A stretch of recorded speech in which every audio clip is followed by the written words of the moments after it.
ঠিক কিনা?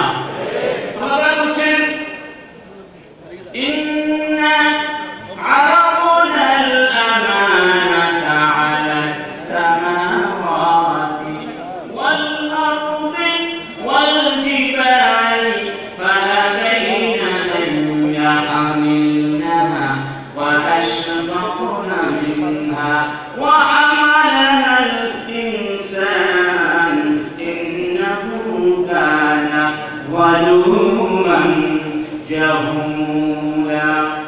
আল্লাহ বলছেন আমি ওই বিশাল আকাশের কাছে, এই বিশাল জমিনের কাছে, ওই বিশাল পাহাড় পর্বতমালার কাছে আমার আমানত পেশ করেছিলাম, কিন্তু কেউ এই মহামূল্যবান আমানত গ্রহণ করতে রাজি হয়নি, সাহস করেনি।